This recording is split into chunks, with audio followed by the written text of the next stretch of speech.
नमस्कार मित्रों, मैं नितिन चौहान आज की इस वीकेंड स्टोरी में आप सबका हार्दिक स्वागत करता हूं। फ्रेंड्स, आप सब लोग मजे में होंगे।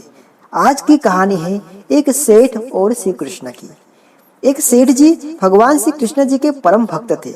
वह निरंतर उनका जाप करते थे और हमेशा उसे अपने दिल में बसाए रखते थे। वो रोज स्वादिष्ट पकवान बनाकर श्री कृष्ण जी को मंदिर में जाकर भोग लगाते। पर घर से जैसे ही सेठ जी निकलते, रास्ते में ही उन्हें नींद आ जाती और उनके द्वारा बनाया हुआ पकवान चोरी हो जाता। सेठ जी बहुत ही दुखी होते और कान्हा जी से कहते कि कान्हा जी, ऐसा क्यों होता है? मैं आपको भोग क्यों नहीं लगा पाता हूँ? कान्हा जी ने सेठ जी को कहा, दाने दाने पे लिखा है खाने वाले का नाम, वो मेरे नसीब में नहीं है, इसलिए मुझ तक नहीं पहुँचता। सेठ थोड़ा गुस्से से कहते, ऐसा नहीं है प्रभु, कल मैं आपको भोग लगा कर ही रहूंगा, आप देख लेना। और सेठ चला जाता है। कान्हा जी मुस्कुराते हैं और कहते हैं ठीक है। दूसरे दिन सेठ जी सुबह सुबह जल्दी नहा धोकर तैयार हो जाते हैं और अपनी पत्नी से 4 डब्बे भरकर स्वादिष्ट पकवान बनाते हैं और उसे लेकर मंदिर के लिए निकल पड़ते हैं। सेठ डिब्बे पकड़ कर चलते हैं और रास्ते भर सोचते हैं कि आज तो जो भी हो जाए मैं सोऊंगा नहीं और कान्हा जी को वो भोग लगा कर ही रहूंगा।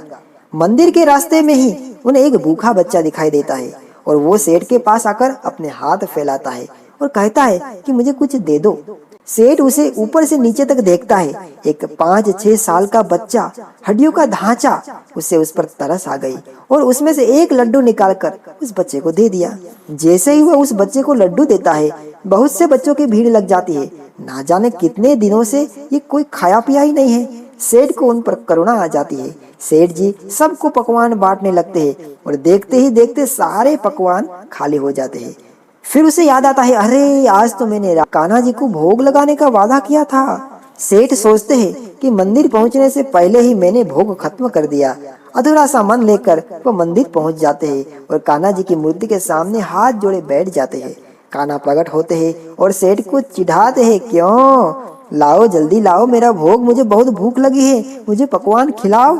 सेठ सारी बात कान्हा को बताते हैं। कान्हा मुस्कुराते हुए कहते हैं, मैंने तुमसे कहा था ना, दाने दाने पर लिखा है खाने वाले का नाम। जिसका नाम था उसने खा लिया, तुम क्यों व्यर्थ की चिंता करते हो? सेठ कहता है, प्रभु मैंने बड़े अहंकार से कहा था कि आज मैं आपको भोग लगा कर ही रहूंगा, पर मुझे उन बच्चों की करुणा देखी नहीं गई और मैं सब कुछ भूल गया।